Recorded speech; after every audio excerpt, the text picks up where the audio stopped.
Halo pemirsa, apa kabar? Jumpa lagi bersama saya Filiani dalam Economic Lounge with IC yang malam ini akan mengangkat topik terkait dengan UMKM tembus retail. Seperti kita tahu bahwa jumlah UMKM di Indonesia luar biasa besar, yang tadinya mungkin hanya 40 juta, sekarang telah tembus sekitar 62 juta. Tentu saja hal ini menyerap tenaga kerja hampir 98% dari total angkatan kerja di Indonesia. Dan kita berharap sebenarnya di Indonesia UMKM ini bisa terus naik kelas dari mikro menjadi menengah, menengah bisa menjadi usaha besar. Nah, bagaimana upaya baik pemerintah maupun juga stakeholder lain supaya UMKM ini bisa naik kelas, bahkan bisa tembus ke pasar retail sampai ke pasar internasional yang mampu membantu pemerintah untuk meningkatkan ekspor Indonesia. Untuk itu di studio saya sudah menghadirkan dua pelaku dari usaha kecil menengah dan juga ekonom.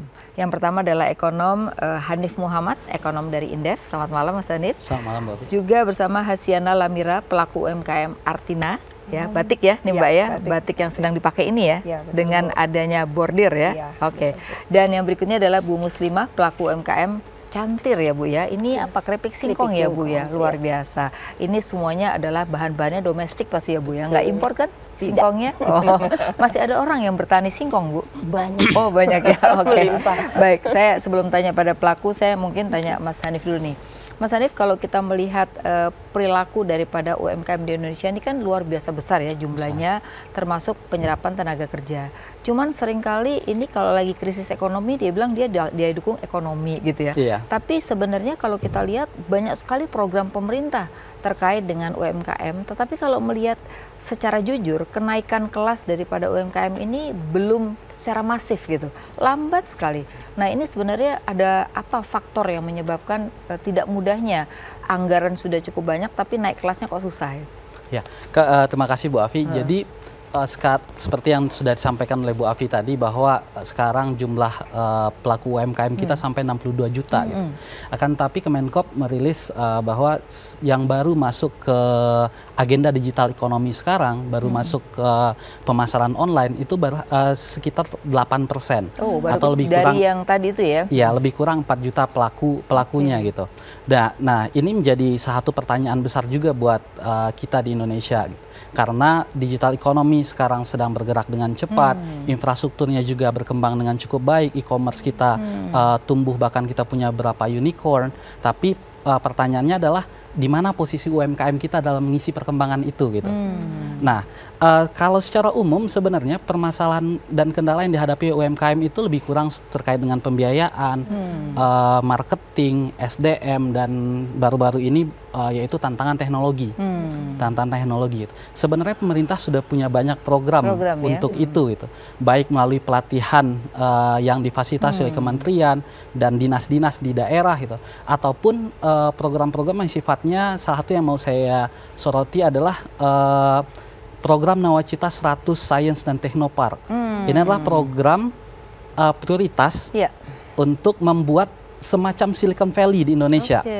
Tapi konsep ini sedikit berbeda dengan konsep Silicon Valley. Silicon Valley didukung oleh Stanford Research Park, tapi di Indonesia modelnya yang akan ditiru adalah model di Solo Technopark, yaitu bagaimana teknologi dihilirisasi oleh lembaga penghasil ilmu pengetahuan, sasarannya adalah kepada UMKM.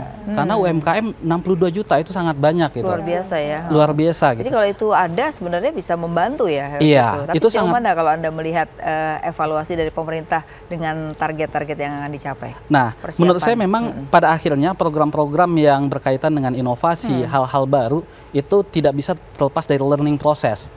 Akan tetapi learning process ini perlu perubahan-perubahan yang cepat juga. Salah satu contohnya program 100 Science and Technopark itu dari target 100 berubah menjadi 22 sekarang targetnya. Dan ada dua konsep sekarang yang dijalankan. Menurut saya ini salah satu kritik juga. Ini adalah program yang besar untuk meningkatkan kapasitas UMKM kita. Akan tetapi ada dua perspektif yang berbeda di antara pemerintah tingkat nasional dan mengembangkannya. Di satu sisi, saya mention misalnya Kemendikbud itu inginnya Science and Technopark itu high tech, mengembangkan seperti biotech dan lain-lainnya. Itu seperti konsep yang dikenal di luar negeri. Sementara dari konsep yang di kita yang sedang berkembang sekarang, low tech dong. Low tech, low tech. Sehingga menurut saya di sini harus ada kejelasan definisi ini. Arahnya kemana? Gitu Arahnya ya? kemana? Sehingga siapa gitu. yang akan bisa masuk ke dalam itu ya? Salah satu yang saya wawancarai waktu riset set sekitar 6 bulan yang lalu itu Kaltara Technopark. Jadi Kaltara Technopark diminta untuk mengembangkan teknologi pangan berbasis di Universitas Borneo Tarakan, akan tetapi mereka belum punya kapasitas itu universitasnya karena masih baru. Akhirnya mereka lebih banyak coba men-shift modelnya, itu lebih banyak mendukung hal-hal yang low tech untuk UMKM. Salah satu dimension seperti yang bisnisnya Ibu Muslimah, yaitu packaging untuk keripik singkong, Bu. Keripik singkong. Itu salah satu yang dilakukan juga hal ya. Itu akan memberikan impact langsung gitu.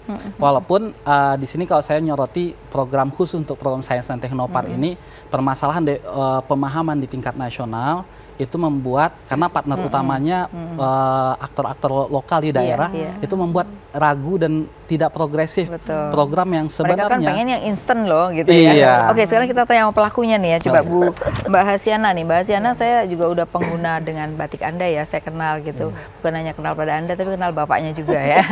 Oke, jadi kalau kita melihat dulu apa sih pada awalnya itu kesulitannya mengembangkan, karena biasanya UMKM itu nggak mudah. Kalau udah sukses, udah tinggal senang-senang aja. Tapi memulai awalnya apa sih cerita di balik kesuksesan ini, apa yang sebenarnya waktu itu harus ditekuni terus sehingga bisa sukses gitu?